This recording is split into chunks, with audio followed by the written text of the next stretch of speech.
Nivia Vélez, asambleísta del movimiento, convocatoria para dialogar con ella sobre este tema, sobre la jubilación especial para las mujeres. Nivia, muy buenos días y gracias por estar aquí en Desayunos de 24 horas. Buenos días, María Josefa, y también mi satisfacción porque se le dé a este tema el espacio que realmente a nosotros nos interesa para poderlo impulsar. Así es, nosotros ahí estamos tratando de mantenernos cerca de las cosas que va a decidir la Asamblea y que van a impactar puertas adentro de nuestros hogares. Y el tema de las mujeres es fundamental, no solamente en el Ecuador, sino en el mundo, Nivia.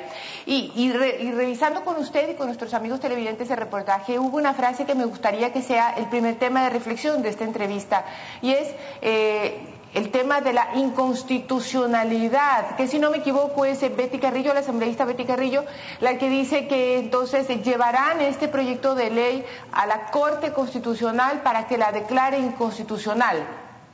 Bueno, realmente a mí más bien me preocupó esa expresión, porque desde un asambleísta, por más oficialista que sea, señalar ya de antemano que la Corte Constitucional vetará este proyecto es preocupante. Es preocupante no solo porque podría demostrar una injerencia en la justicia, sino porque no es así. Cuando debatimos este proyecto de ley y preparamos su informe para su aprobación definitiva en la subcomisión y luego también en la comisión, habíamos demostrado que si bien el artículo 135 señala que los proyectos que conlleven un gasto sean iniciativa del gobierno, primero que han habido otros proyectos que llevan este gasto, pero que han sido iniciativa de diferentes asambleístas, la ley de discapacidades, la ley de enfermedades raras, pero por si eso fuera poco, la Constitución en el artículo 65 establece que se podrá desde el Estado tomar medidas de acción afirmativa, y esta es una medida de acción afirmativa en un momento donde el Ejecutivo ha implementado una política de despido, de desenrolamiento. Es bueno que mujeres que tengan estas condiciones, 30 años de aportaciones y 55 de edad, puedan acceder a la jubilación. Ese no fue nuestro planteamiento inicial, María Josefa, esa no es nuestra bandera de lucha, hemos dicho, es la jubilación sin límite de edad, pero también entendemos que hay que avanzar de a poco en la consecución de nuestros derechos, y yo creo que este es un legítimo derecho que está garantizado, como decía alguna de las asambleístas, constitucionalmente, técnicamente y económicamente. Ahora, si bien es cierto, Nivia, nosotros estamos viviendo cada vez más en niveles más agudos en lo relativo a lo político, y el IES representado, la cara del IES es Ramiro González. A su vez, Ramiro González pues ha optado ya una participación política frontal en este campo, en este escenario nuevo de la política. Tiene una vinculación más o menos estrecha, importante, con el presidente de la República. Entonces, ¿y cómo pudiera eventualmente afectarle, políticamente hablando, a Ramiro González la actuación de la Asamblea de la mano con la Corte Constitucional, si esta la declarara inconstitucional? ¿Peligroso, negativo? Y por otro lado, el presidente de la República siempre ha dicho que pues este es un Estado donde se respetan los derechos fundamentales, donde la acción positiva y las demás instituciones de los derechos humanos son una realidad. ¿Cómo va a sonar entonces si no sale aprobada esta ley en lo político para estos actores nuevos y no tan nuevos? Bueno, yo creo que más allá de un hecho y de un momento coyuntural político que vivimos, esta ha sido una lucha histórica del movimiento de mujeres. Recuerde usted que la asambleísta Villacrés presenta el proyecto en el 2009 y desde ahí comenzamos a debatir, y hace un año presentamos el informe para primer debate y no hubo una sola persona, un solo asambleísta que proponga el archivo del mismo, lo cual ha permitido realmente su viabilidad. Ahora llegamos a este momento cuando estamos hablando de que 36,000 mujeres podrían verse beneficiadas con este proyecto, pero de los estudios que tenemos serían 7,500 las que se acogen en el primer año a este beneficio de la jubilación.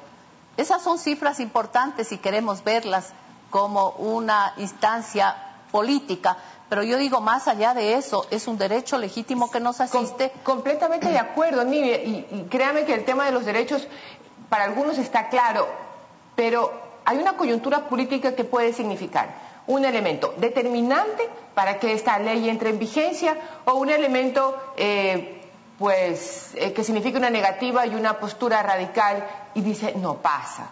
Entonces, no sé hasta qué punto ustedes, más allá de todo lo legítimo que es, han podido conversar con estos actores políticos que puedan de alguna manera empujar el proyecto, decir que hoy hay una independencia total de los órganos del Estado, es un poco alejado de la verdad. Hay demasiados elementos, hay demasiadas sospechas para creer que hay una concentración de poderes. Entonces, ante esa realidad, conversar con quien realmente lleva la sartén por el mango pudiera beneficiar la posibilidad de que entre en vigencia esos derechos.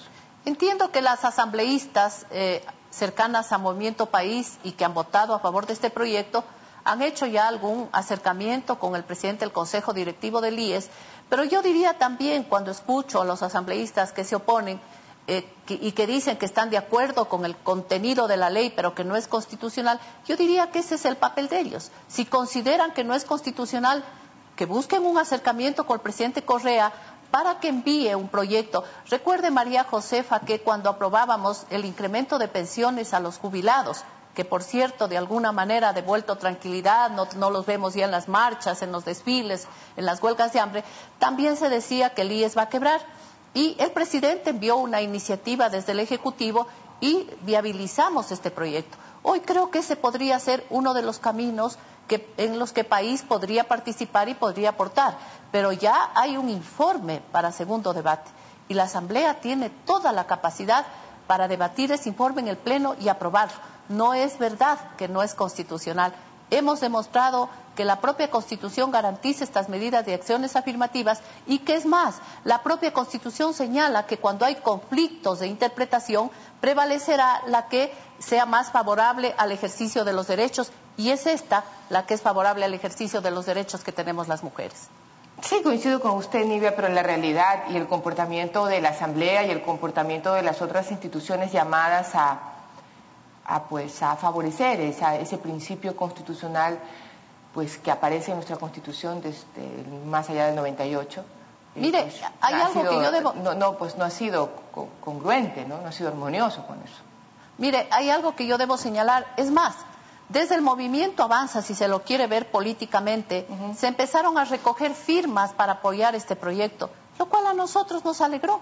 Decíamos que bueno que desde Avanza, a través de una de las funcionarias del IES, se empezaron a recoger firmas para respaldar el proyecto de jubilación especial de las mujeres.